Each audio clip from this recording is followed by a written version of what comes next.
A beautiful land, a unique place in Russia, an island of tameless mustangs, wild and free. It's the area named the Land of the Quiet Dawn, located in the south of Russia.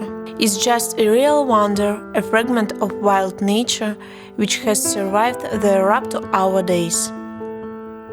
I could never expect that I should be related to the destiny of not only those beautiful animals, but also people who reside close to the island of horses. I once paid attention to a magazine article which narrated about an amazing place in Russia, where wild horses have survived up to now. I couldn't pry myself away from the photographs, wild tulips and beautiful mustangs, which for half a century have already known neither saddle nor reins nor rider's hands.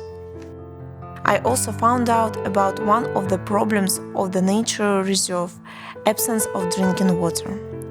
It turned out that on the island of horses water is only available in a lake, but it's bitter and salty. After some days, I received an unexpected letter. It was written by a small girl. Knowing that I won the title of Miss Russia, the girl asked me to help her grandmother. The wells in the settlement where the girl lived with her grandmother dried up, and it was difficult for grandmother to carry water. And the horses on the island are also suffered from drinking water shortage. Imagine how I was surprised when I found out that it was exactly the same area which I had read about in the magazine. I went there immediately. There was a real deficit of water, only saltwater lakes and dry wells. Workers of the natural reserve delivered potable water there, but it was tragically scarce. It was also scarce for the residents of the nearest village, from which I received the letter with SOS mark.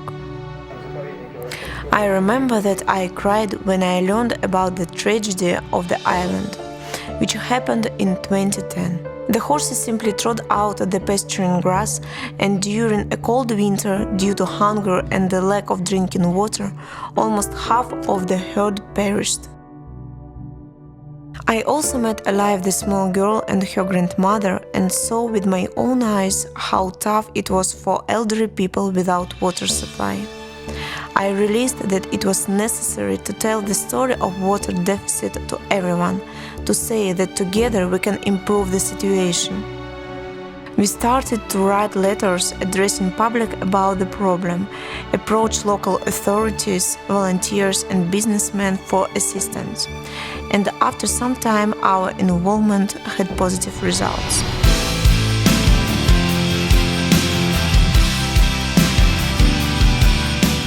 Water supply line was laid to the island and water wells were drilled in the village.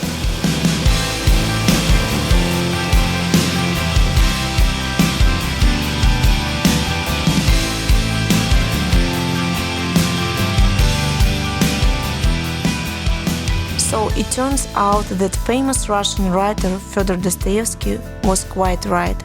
Beauty can save the world. Not all of it, of course, but at least one small corner where people became little happier and life of unique horses easier.